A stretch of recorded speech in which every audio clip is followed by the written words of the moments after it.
Russia পৃথিবীর মানচিত্রে এক বিশাল রহস্যের নাম, যার প্রতিটি ধূলিকণায় মিশে আছে যুদ্ধের হুঙ্কার আর রাজকীয় আভিজাত্যের সুবাস। কারো চোখে এটি এক ভয়ার্ত হুমকির নাম, আর আমার মতো ভ্রমণ পিপাসুদের কাছে এটি বিধাতার নিজ হাতে সাজানো এক টুকরো জান্নাত, যেখানে প্রকৃতি তার ভয়ঙ্কর সৌন্দর্য নিয়ে উৎপেতে থাকে আর পরতে পরতে লুকিয়ে আছে অজানা ইতিহাসের শিহরণ। আমি এক যাযাবর, যার মস্তিষ্কের কোষে কোষে কেবল বিশ্ব ভ্রমণের নেশা। রাশিয়ার সেই মোহনীয় সৌন্দর্যকে ছুঁয়ে দেখতে এবার বেরিয়ে পড়লাম সেন্ট পিটার্সবার্গের উদ্দেশ্যে।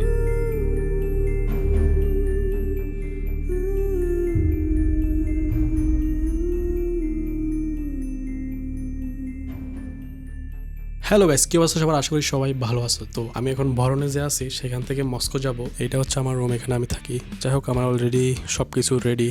তো এখন বের হয়ে যাব, ট্যাক্সি ডাকবো। I am very excited. আশা করি তোমরা ভিডিওটা খুবই এনজয় করবা। তো গাইস, অলরেডি বাসে উঠে গেছে, এই যে বাস সম্পূর্ণ ফাঁকা। ভরনেস থেকে বাসে চেপে মস্কো, আর সেখান থেকে স্বপ্নের সেন্ট পিটার্সবার্গ। যে যাত্রাটি ছিল জীবনের দ্বিতীয়বার উড়োজাহাজের পেটে বসে মেঘের রাজ্য ফাড়ি দেওয়ার মতো এক মসৃণ অভিজ্ঞতা।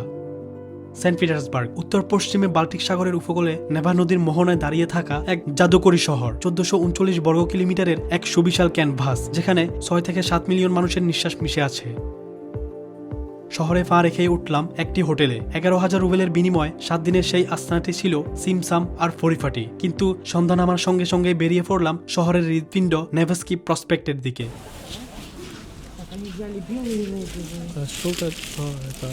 Вамен? Да. Это вумен. Мен? Man. Мен есть? Сейчас, 600, 450. 1703 সালে যার পিটার দ্য গ্রেট এক পাগলাটের স্বপ্ন দেখেছিলেন। নেভা নদীর এই দুর্ভেদ্য জঙ্গল আর বিষাক্ত জলাভূমিকে তিনি বানাতে চেয়েছিলেন প্যারিস বা আমস্টারডামের চেয়েও আধুনিক। কিন্তু প্রকৃতি এই অবাধ্য স্বপ্নকে সহজে মেনে নেয়নি। প্রতি বছর বন্যায় ভেসে যেত জনপদ, ম্যালেরিয়া আর হাড়ভাঙা খাটুনিতে অকাতরে প্রাণ হারাতো লক্ষ লক্ষ মানুষ। সুইডিশদের থেকে ছিনিয়ে নেওয়া এই জলাভূমিকে স্থানীয়রা বলতো অভিশপ্ত নরক। তবুও পিটারের জেদ ছিল পাহাড়ের চেয়েও অটল। আজ যে রাজকীয় প্রাসাদের নিচে আমরা হাঁটি, বলা হয় তার প্রতিটি ইটের নিচে চাপা পড়ে আছে হাজারো শ্রমিকের দীর্ঘশ্বাস। এই শহর যেন লাশের উপর দাঁড়িয়ে থাকা এক রূপকথার সাম্রাজ্য। সেন্ট পিটার্সবার্গের রাজপথ যেন তার সমস্ত আভিজাত্য নিয়ে জেগে উঠেছে। এটি কেবল একটি সড়ক নয়, এটি শহরের ধমনী। নেভস্কি প্রসপেক্ট, যা শত শত বছর ধরে ক্ষমতার রক্ত বয়ে এনেছে। রাতের নিয়ন আলো যখন রাস্তাটি জ্বলছে উঠছিল, তখন হাজারো মানুষের পদধ্বনি, স্ট্রিট পারফর্মারদের উন্মাদ সুর আর দূর থেকে ভেসে আসা নেভা নদীর হিমেল নিঃশ্বাস মিলেমিশে তৈরি করছিল এক তীব্র মাদকতা। এভাবেই শেষ হয় প্রথম রাত।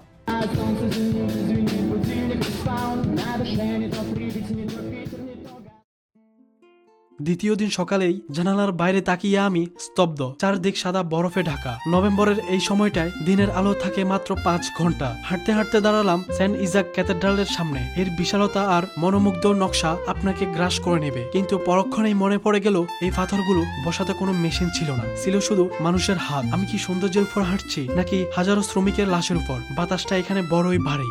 গাইস, দেখতে পাচ্ছ, এটা হচ্ছে ক্যামেরা স্ট্যান্ড, এই যে মোবাইল। আমি এভাবেই রেকর্ড করি। Hello, Where are you from? I am from Bangladesh. Bangladesh. Yes. Assalamualaikum. Walaikum assalam. Are you also Russian? Yes. Oh, you are Muslim? Yes. So, ভাইটা হচ্ছে যে মুসলিম, I am speaking Bengali. তো উনি হচ্ছে যে মুসলিম, and you also Muslim? Yeah. Okay. What's your name? My name is Yeah. Iqbal. Yeah, and you?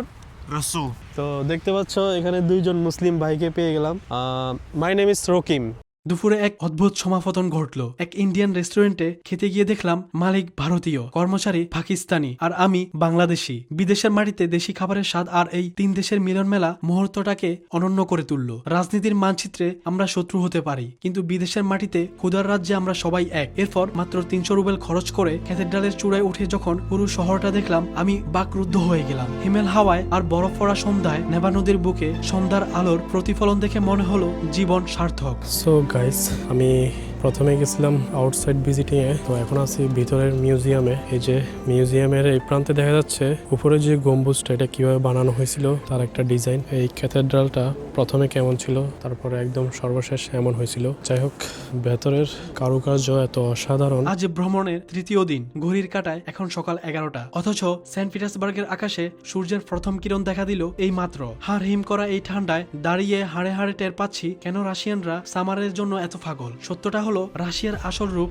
দেখতে হলে সামারই সেরা, কিন্তু শীতের এই বিষণ্ণতা আর রহস্যময়তা কি আর তখন পাওয়া যেত? যাই হোক, এই শহরের প্রতিটি ইটের আড়ালে লুকিয়ে আছে রক্ত আর ষড়যন্ত্রের ইতিহাস। পিটার দ্য গ্রেটের মৃত্যুর পরই যেন এখানে শুরু হয়েছিল সত্যিকারের গেম অফ থ্রোনস। সিংহাসনের লোভে কেউ হয়েছে উন্মাদ, কেউ হয়েছে খুন। ভাবা যায় ক্যাথরিন দ্য গ্রেট, যিনি আক্ষরিক অর্থেই স্বামীর লাশের উপর দাঁড়িয়ে নিজের সাম্রাজ্য শাসন করেছেন, কি ভয়ঙ্কর অথচ কি রাজকীয়। Привет, как дела? Все отлично.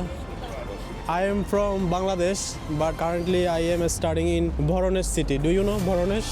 Yes. Yes, this is the very beautiful city in Russia. দিনের আলো ফুরিয়ে আসছিল দ্রুত। হাঁটতে হাঁটতে পৌঁছে গেলাম কাজান ক্যাথেড্রালের সামনে। Привет. Как вас зовут? Екатерина Первая. Екатерина Первая. Да. А вас? Меня зовут Роким, я из Бангладеш. Вы знаете Бангладеш? Слышала. Бангладеш это маленькая страна. Была это одна страна, потом это разные. Пакистан, Индия, Бангладеш. Вы очень красивый. Спасибо. Вы отдыхать приехали или вы блогер? Да, я блогер. Блогер, вот Да. гуляете, да? Ами, Томаке, Балу, Баши. Это я люблю тебя. Have a nice day. Have a nice day. До bye. свидания. So guys, আমি এখন কাজিনস্কি ক্যাথেড্রালের ভেতরে আছি। জোরে কথা বলা উচিত হবে না, তাই আস্তে আস্তে কথা বলতেছি। ভেতরের কারুকার্য, আর্কিটেকচার অসম্ভব সুন্দর ভাই। আর সেখান থেকে সেন্ট পিটার্সবার্গের সেই iconic church on speed blood নামটা শুনলেই গা শিওরে ওঠে, তাই না? রাশিয়ার জার দ্বিতীয় আলেকজান্ডারকে ঠিক যে জায়গাটিতে বোমা মেরে হত্যা করা হয়েছিল, ঠিক সেই মাটির উপর, সেই রক্তের দাগের উপর দাঁড়িয়ে আছে এই উপাসনালয়। এই শহরের এক অদ্ভুত মায়া আছে, এক অলৌকিক মাদকতা আছে। মাইলের পর মাইল হাঁটছি, অথচ পায়ে কোনো ক্লান্তি নেই, আছে শুধু এক অজানা শিহরণ। সো গাইস, এই যে কান্টুপিটা নিলাম এখান থেকে, তো কেমন লাগতেছে জানাবা। What's your name? Han. My name is Rakim. Rokim. Yes, I am from Bangladesh. I am also slow traveler. So, do you know about Bangladesh? No, I don't know. Don't know anything? Yeah. I search this country. Oh, really? You don't know Bangladesh? Maybe I don't know the English name. Translate. Bangladesh. Oh, I know.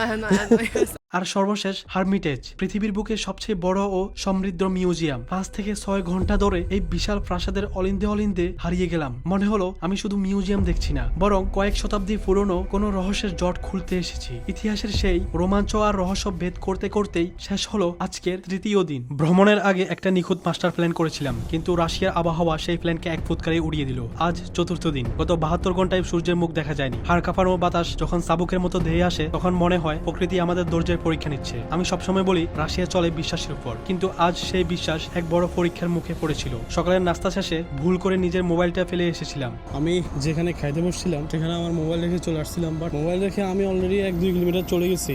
তো যখন আমি map দেখার জন্য mobile বের করতে লাগলাম, তো দেখি যে আমার পকেটে মোবাইল নেই। পরে আমি তাড়াতাড়ি ওই রেস্টুরেন্টে আসলাম আবার। তো আসার পরে আমি ওদেরকে জিজ্ঞেস করলাম যে আমার এখানে মোবাইল ছিল, তো বলে যে হ্যাঁ মোবাইল ছিল এখানে। তো আমরা বলছি তোমার কোড দাও, কোড দিলে ওকে। তো কোড দেওয়ার পরে মোবাইল অন। ভ্রমণে গ্যাজেট হারানো বা নষ্ট হওয়াটা ট্র্যাজেডি, কিন্তু এভাবে ফিরে পাওয়াটা এখানে এক অলৌকিক বিস্ময়। এই শহর যেন এক রহস্যময় গোলক ধাঁধা। অলিগলি আর অসংখ্য কালভার্টে মোড়ানো এই গোছানো নদীপথের জন্যই একে বলা হয় উত্তরের ভেনিস। নেমা নদীর সেই কনকনে বাতাস গায়ে মেখে পৌঁছে গেলাম সেই অভিশপ্ত দুর্গে, যার ফল ফার্টস, ক্যাথরিন দ্য গ্রেটের ছেলে, যিনি নিজের ছায়ার ভয়ে আতাই থেকে বাঁচতে এই দুর্গ বানিয়েছিলেন। কিন্তু নিয়তির কি নির্মম পরিহাস, এই দুর্গের দেয়ালেই তার মৃত্যু দেখেছে। এই শহর তার রাজাদেরও রেহাই দেয়নি। পিটার দ্য গ্রেট চেয়েছিলেন রাশিয়াকে আধুনিক করতে, খুলতে চেয়েছিলেন উইন্ডো টু ইউরোপ। দাড়ি কাটা থেকে পোশাক বদল, সবই ছিল জোর জবরদস্তি। কিন্তু সে জানালা দিয়ে শুধু আলো আসেনি, ঢুকেছিল ষড়যন্ত্রের হিমশীতল বাতাস। এই শহর সাক্ষী, ক্ষমতার লোভে পিতা পুত্রকে, স্ত্রী স্বামীকে হত্যা করেছে। পিটারের মৃত্যুর পর এখানে যা শুরু হয়েছিল তা ফিকশনকেও হার মানায়। বাস্তবের গেম অফ থ্রোনস। আর রাশিয়াতে যখন কাল হয় তখন দিনের আলো মাত্র সর্বোচ্চ 6 থেকে 7 ঘন্টা পর্যন্ত থাকে। রাত শুরু হয় বিকাল 4টা থেকে 5টার মধ্যে। গড়িতে মাত্র বিকাল 4টা, অথচ চারপাশ গ্রাস করেছে নিকষ অন্ধকার। সেই অন্ধকারের বুক ছিঁড়ে দূরে দেখা যাচ্ছে সেন্ট পিটার্সবার্গের ক্যাথেড্রাল মসজিদ। এর নীল গম্বুজ আর নজরকাড়া নকশা যেন এক সম্মোহনী শক্তি। রাশিয়ায় ইসলাম বিদ্বেষ নেই বললেই চলে। দাগিস্তান থেকে চেচনিয়া, মুসলিম ইতিহাসের শিকড় এখানে অনেক গভীর, যার গল্প আরেকদিন হবে। এখন আমি হাঁটছি এক নিস্তব্ধ ব্রিজের উপর দিয়ে। ল্যাম্পপোস্টের হলুদ আলোয় কুয়াশা ঘেরা এই শহরটা যেন মনে হচ্ছে রূপকথার রাজ্য বা রহস্যময় সিনেমার সেট। আজ এখানেই কাট, হাতে আরো 3 দিন। এই শহরের আরো কত অজানা রহস্য উন্মোচনের অপেক্ষায়।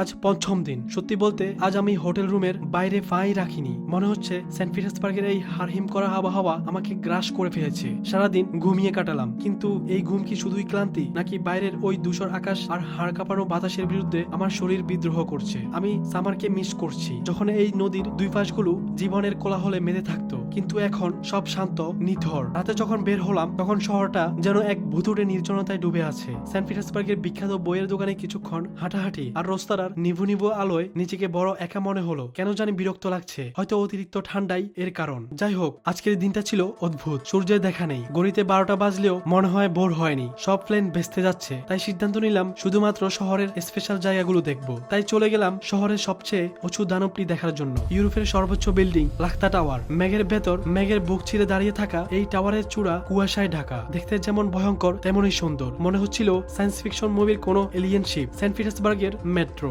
একে স্টেশন না বলে পাতালপুরীর রাজপ্রাসাদ বলাই ভালো। আর এই স্টেশনটি পুরো রাশিয়ার মধ্যে সবচেয়ে সুন্দরতম স্টেশন। যাই হোক, রাতের খাবারে কখনো রাশিয়ার ঐতিহ্যবাহী বর্ষ আর কখনো উজবেক খাবার। আর এভাবেই শেষ হয় ভ্রমণের 6তম দিন। আজ শেষ দিন। গত রাতে এক ফোঁটাও ঘুমায়নি। চোখে তখন বাসায় ফেরার নেশা, শরীর জুড়ে অ্যাড্রেনালিন রাশ, প্লেন সোজা সাপটা। ট্রেনে ওঠার আগ পর্যন্ত নন স্টপ এক্সপ্লোরেশন। সকাল 7টায় বের হলাম, কিন্তু ওহ, চারপাশে গুটগুটে অন্ধকার। ভাবা যায় শেষবার যখন শশীতে গিয়েছিলাম তখন ভোর 5টায় আলো ফুটতো আর রাত হতো 10টায়, কিন্তু কিছুই করার নাই। যাই হোক, প্রথমে ছুটলাম ফিটারহোফ প্যালেসে। গালফ অফ ফিনল্যান্ডের ফারে দাঁড়িয়ে থাকা এই প্রাসাদ শীতের রুক্ষতায় যেন এক ভৌতিক সৌন্দর্য ধারণ করছে। ফিটারহোফের সবচেয়ে বড় বিস্ময় এর ফোয়ারা ব্যবস্থা। 140টিরও বেশি ফোয়ারা, কিন্তু কোনো মোটর নেই, কোনো পাম্প নেই। শুধু প্রাকৃতিক উচ্চতা আর পানির চাপ ব্যবহার করেই আজও এই ফোয়ারাগুলো চলছে। এরপর গ্র্যান্ড ম্যানশিকপ প্যালেস। চারপাশের গাছগুলো পাতা শূন্য, যেন কঙ্কালসার হাত বাড়িয়ে আছে। মনে হচ্ছিল আমি কোনো হলিউড মুভির সেটে হাঁটছি। এই শহরে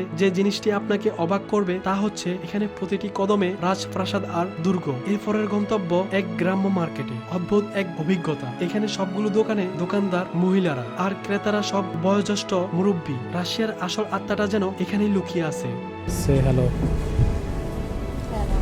সেখান থেকে সোজা চলে গেলাম সমুদ্রের বুকে ভাসমান এক রহস্যময় দুর্গে। এখানে যখন বিকেলের নাস্তা করছিলাম তখন ঘড়িতে মাত্র 4টা, অথচ সূর্য বিদায় নিয়ে অন্ধকার নামছে। আর দেরি নয়, হোটেলে ফিরে লাগেজ নিয়ে ছুটলাম স্টেশনের দিকে। হাতে সময় নেই, 30 মিনিট আগেই পৌঁছালাম। ট্রেনের সিটে বসে মনে হলো যাক, বেঁচে ফিরলাম। সত্যি বলতে গ্রীষ্মে রাশিয়া রঙিন, কিন্তু শীতের রাশিয়া সে এক নিষ্ঠুর সুন্দরী। বরফ পড়লে সে অপরূপা, কিন্তু বরফ ছাড়া সে বড়ই রুক্ষ, বড়ই ডিপ্রেসিং। বিদায় সেন্ট পিটার্সবার্গ। প্রকৃতি তার রূপ বদলায়, কখনো কুৎসিত, কখনো সুন্দর। সমুদ্র বা পাহাড়, সবকিছুরই সঠিক সময় আছে। আমার এই জার্নি হয়তো আপনাদের বোরিং লেগেছে, আবার হয়তো রোমাঞ্চকর, কিন্তু এটাই রিয়েলিটি। রাশিয়ার এই রুক্ষ সৌন্দর্য আমি দেখেছি, এরকম আরো দেখাবো। রাশিয়ার গ্রাম থেকে শহর, পাহাড় থেকে সমুদ্র, এরকম আরো রোমাঞ্চকর ভিডিও দেখতে এখনই ফলো করুন। আমাদের এই ছোট ফ্যামিলিতে যুক্ত হয়ে যান। দেখা হবে নতুন কোনো শহরে, নতুন কোনো দেশে। Stay blessed, stay rocking. It's your boy rocking Rokim from Russia. Bye bye, আল্লাহ হাফেজ।